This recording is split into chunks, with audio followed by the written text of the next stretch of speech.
Her mouth was covered and eyes wide in surprise. As they watched the screen, her husband sweated. The video was too much for him, so he stopped it. It was heartbreaking to see his wife's cries after it happened in their home. "It's unbelievable," she muttered, but they knew what to do. Bree and Anthony Mendez met at Cornell University in Ithaca, New York. Though she was good in philosophy, Anthony loved economics and commerce. They married and had a child in a few years. The couple moved to a safe, affordable neighborhood on New York City's outskirts after realizing the busy city wasn't the best place to start a family. Bree thought the suburbs were safest for her family, but she was wrong. After moving into their beautiful home, the couple adopted Missy, an adorable pit bull, and a few months later, on a warm Thursday afternoon, they had their daughter. She was named Michaela and was everything they wanted.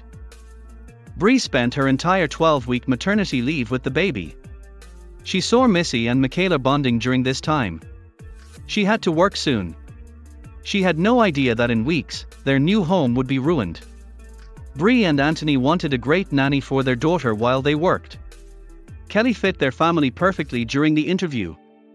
They hired her immediately. While Anthony and Bree got ready for work, she took care of Michaela. She got along well with their baby, which thrilled them. However, Missy began spending a lot of time in the nursery staring at the baby. Bree shouldn't have ignored this. Bree noticed Missy's odd behavior immediately. Missy never left the baby since Kelly started working for the family. She would stare at the baby for hours next to the crib. She waited in the nursery doorway for Bree and Anthony to put Michaela in her crib after baths and feedings. Missy's high-strungness worried Bree. Bree learned the terrible truth in weeks. Anthony assured her that pit bulls were only dangerous when raised that way. She tried to ignore the situation, but it got worse. If you like my videos, don't forget to like or subscribe. Thanks in advance. Missy stopped leaving the nursery altogether. She was in the room 24/7. The dog barely slept and stopped eating. Bree had reason to worry. Bree became afraid to leave Michaela and Missy alone at night. She knew Kelly would protect her baby during the day, but she worried about something happening at night. She chose to separate them. She locked Missy out of the nursery one night, but she whined for hours until she was let in. Bree worried about her pet. Bree got ready for work one morning, exhausted and worried. She heard a strange sound as she left the house. She had never heard it. In the nursery, she growled at Missy. Missy hadn't left the nursery in weeks to stay close to the baby. Kelly lifted Missy from her crib, and Missy growled louder. "I'm sorry, I don't understand why she's acting this way," Bree said, calling Missy. Kelly declined, saying she was probably hungry. That was untrue. Bree kept thinking about Missy's strange morning behavior at work. Missy had never done this before. Kelly had been watching the baby for weeks. Why was she growling at the nanny and not leaving the nursery? Worry sickened her. She told her husband about the exchange that night, and he found it odd too. This needed fixing. The couple considered returning Missy to the shelter for her safety. Anthony promised his wife to monitor the situation before making any hasty decisions. He noticed Missy's aggression over the weeks, but one day he realized something important. Missy only growled when Kelly was around, especially when she was with the baby. Bree agreed that something was amiss after hearing this. They installed a hidden nursery camera then. They had no idea what they would film. They reviewed the footage on the weekend. Michaela slept until morning. Bree sat next to her husband as he opened the tablet recording.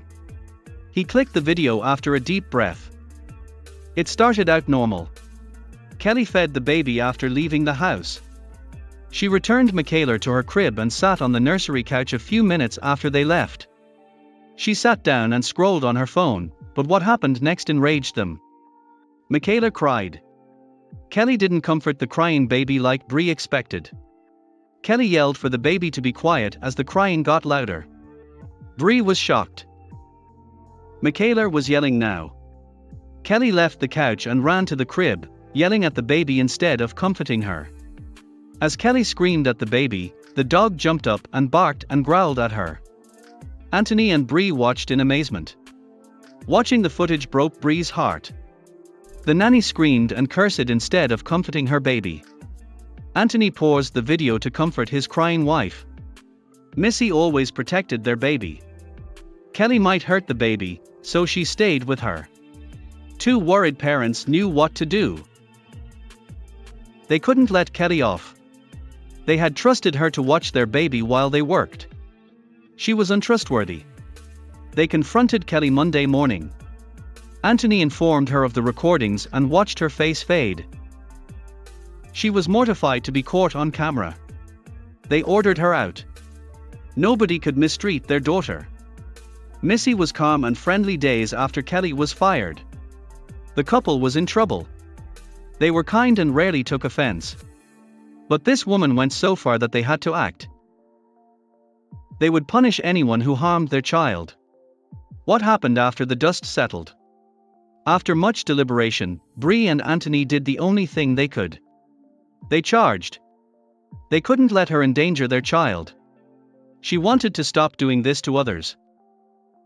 Kelly should never do this again. Her eradication was their duty. They charged. They reported her to the police. They felt obligated to fight, even though it might be hard. Kelly was surprised by their brutality. However, she should never have crossed them. The legal battle was long, as the couple expected. They hoped their camera footage would be enough in court.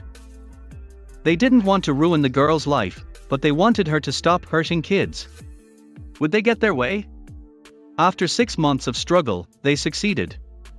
Kelly was convicted and sentenced to 2 years. That seemed fair. She sorted herself out in 2 years. They could relax knowing she wasn't endangering more children. Despite their victory. Short-lived. They helped their daughter, but there was another issue. While away, their daughter needed careful supervision. After their last nanny, they were afraid to try again, but they had to for their daughter. The next nanny was unknown. After settling, Bree and Anthony tried again. They found Betty after weeks. Since meeting Betty, a retired pediatric nurse, they knew she was the right fit for their daughter. Plus, Missy loved Betty. After months of caring for Michaela, they hired her. The couple would learn and keep their nanny cams. They didn't know Betty's dark secret either. Betty amazed Anthony and Bree. She was a few years older and seemed kind. They only knew Betty for a few months. They would cry when they discovered something about Betty. How did they let her in? Betty Tremblay was unknown. When interviewed, she said she was a pediatric hospital nurse. She treated sick and injured children 6 days a week for 40 years. Betty wanted to help children in retirement. Their ad convinced her she needed a nanny. The couple had no idea why she took care of her child. In the brief moments after they got home from work before letting Betty go, she would reveal more about her life. She chatted about her Quebec birthplace. She married a stockbroker, and they had a beautiful baby girl together. But she left out one key detail that would have the couple in a panic. Betty didn't concern the couple.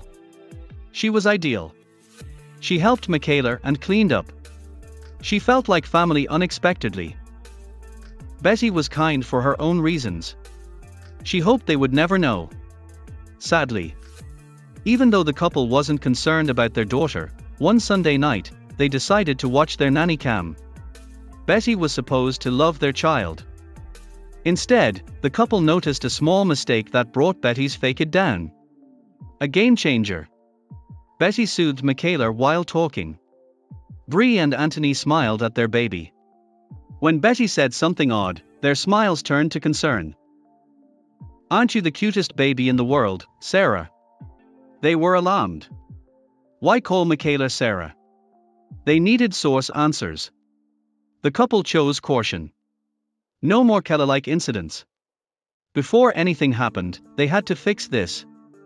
They asked Betty one night. Betty's reaction was unexpected. They saw the older woman cry. Truth. Betty explained why she called Michaela Sarah. Because her beautiful daughter 30 years ago was named that. It went deeper. Truthful. Sarah disappeared at 6 and was never found. The couple sympathized with the sad reality. Bree and Anthony told Betty she could love Michaela like her daughter to help her grieve. They didn't want to ruin the older woman's purpose of caring for Michaela. After understanding Betty's passion for children, they kept her on for Michaela's entire childhood, treating her like an aunt. Thanks for watching. I'll see you again in the next video.